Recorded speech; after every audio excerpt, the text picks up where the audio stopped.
नमस्कार विद्यार्थी मित्रांनो, शौर्य स्पर्धा परीक्षा मार्गदर्शन केंद्र ह्या आपल्या यूट्यूब चॅनलमध्ये तुमचं खूप खूप मनापासून स्वागत आहे। तर आज आपण राजा राम मोहन राय यांच्याविषयी माहिती घेणार आहोत। राजा राम मोहन राय यांचा जन्म 22 मे 1772, मृत्यू 1833, ठिकाण राधानगर, हुबळी जिल्हा कोलकाता, मूळ आडनाव बॅनर्जी।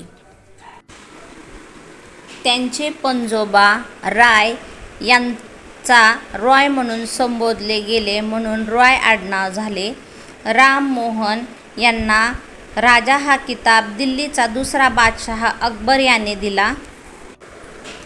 राजा राम मोहन राय हे आधुनिक भारताचे जनक, आधुनिक भारताचे निर्माता, आधुनिक भारताच्या आद्यप्रवर्तक, बंगाली गद्याचे जनक, मानवतावादी समाजसुधारक। 20 ऑगस्ट 1828 ब्राह्मो समाज स्थापन केला। या समाजाने ख्रिश्चन मिशनऱ्यांच्या धर्मांतरास विरोध करून धर्मांतराच्या प्रक्रियेला थोपवलं। त्यांनी हिंदू समाजातील मूर्तिपूजेवर, कर्मकांडावर हल्ले चढवले। स्वतः उपनिषदाचा अभ्यास करून मूर्तिपूजा व कर्मकांडांना हिंदू धर्मात व ग्रंथात कसा थारा नाही ते सांगितले।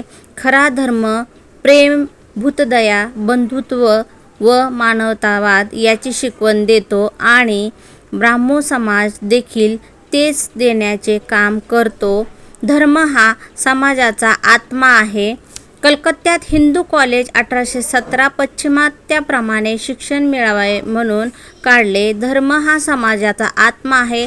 1826 वेदांत कॉलेज कलकत्ता। 1829 सतीबंद कायदा केला लॉर्ड बेंटिंक यांच्या मदतीने।